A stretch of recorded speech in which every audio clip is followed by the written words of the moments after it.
Bonnie Dunbar, currently Professor of Engineering at the University of Houston and Director of the STEM Center.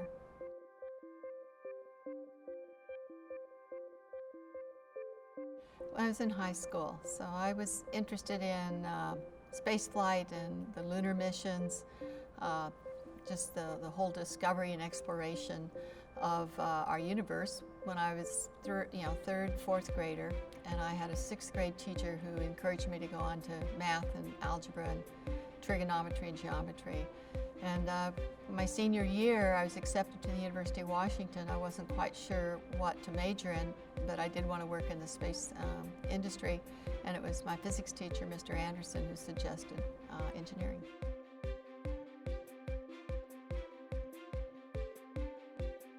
Mr. Anderson mentored me, so we don't live in a vacuum. I think it's very important as we proceed through life that we share our dreams and our aspirations with people you connect with, and they don't have to be the same gender, they don't have to be the same ethnicity. People will pay attention to you for a variety of different reasons. So my mentors, I never really cared whether they were men or women or what nationality. It was connecting on that level of aspiration and common interest.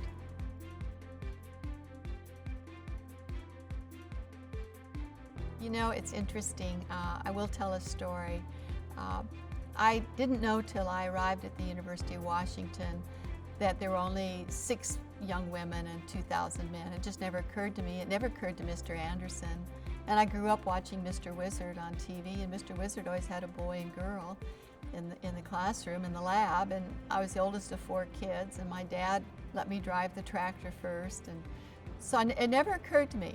And my first exposure was on campus, and quite frankly, it didn't bother me or affect me in any way. I was mentored by the department chair. He introduced me to NASA engineers. I didn't make the divide. I didn't set myself apart. And I think that's really key. If you start setting yourself apart, other people will set you apart. So I just integrated in. My senior year, actually it was my junior year, we had a speaking contest, a technical speaking contest. And I won for our department to go to Philadelphia. And I was going to compete against the other material science and engineering departments. And my department chair said, you might want to think about giving a slightly different speech. And he said, why don't you just think about giving one, about being a young woman in the engineering field, because I don't see this big difference. I don't think I didn't solve the problems any differently. That's the wonderful thing about mathematics and engineering. There may be a lot of creative ways to solve a problem, but I haven't found it gender related yet. And he says, just tell them how you feel. And I said, well, how I feel is I don't carry a mirror around with me every day looking at myself. I'm looking from the inside out. And when I look at you, I don't see that you're male. I say, well, what are you thinking? What's your opinion? And I try to connect on that level. And was what my speech was about. I look out, I have the same aspirations, I have successes, I have failures, and I like to share thoughts. I love intellect and I love conversation.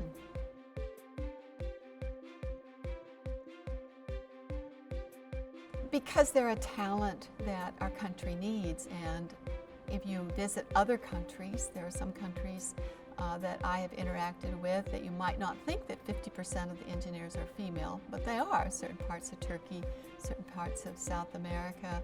So it's a cultural type of thing. And I think after 30 years, we need to stop asking that question. I was just doing the statistics for the College of Engineering this morning, for gender and ethnicity. And in the College of Engineering at the University of Houston, 25% of our class are young women. I have a class of 166 I taught this morning, lots of young women in there. We'd like to have more. The real question we should be asking is, how do we tap the talent of the nation, and how do we stop discouraging young women? Because the companies, the government, we all want young women. It's the media that hasn't quite caught up.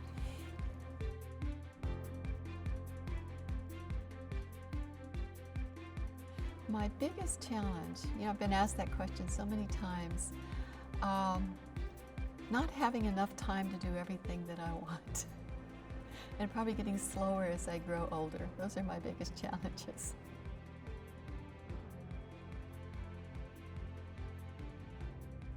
Everything I've been able to do has not been in a vacuum and it hasn't been alone.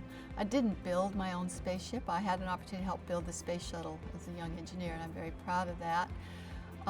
I didn't fly on my own. I didn't go out in the desert and build it and then go launch myself. It was a big team. So I think my biggest accomplishment was probably being able to learn how to work. And again, that's an attribute of my parents. I worked hard. I tell kids I wasn't born smart, I wasn't a genius, but I did learn how to work, and I always looked at failure as an opportunity. So as I go through life, nothing ever works the first time. What can I learn from it? My biggest accomplishment maybe is being somebody that my parents were happy to have as a child, not because I became an astronaut, but because I made it through life without really screwing up.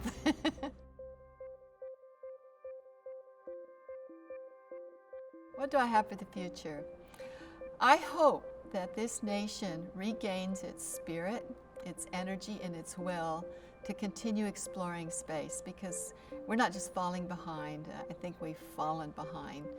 We have a generation of young people that don't know we were really on the moon, that think we've already been to Mars, and don't understand that great nations explore. And when great nations explore, they demonstrate a personality of innovation and energy that transmits to everything around them.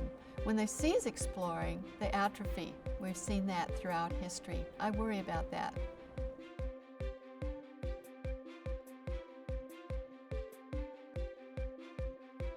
Who or what inspires me?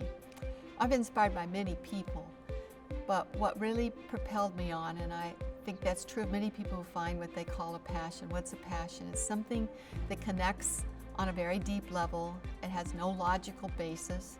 You can't explain it, can't put it into equation, but when it's there, it helps you get up in the morning and you don't want to go to bed at night.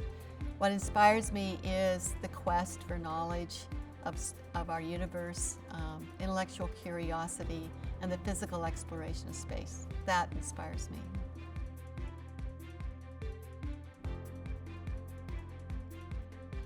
Science, technology, engineering, and math, and anything else in life, they need to learn a second language, and that language is called mathematics. It's the only universal language in the world.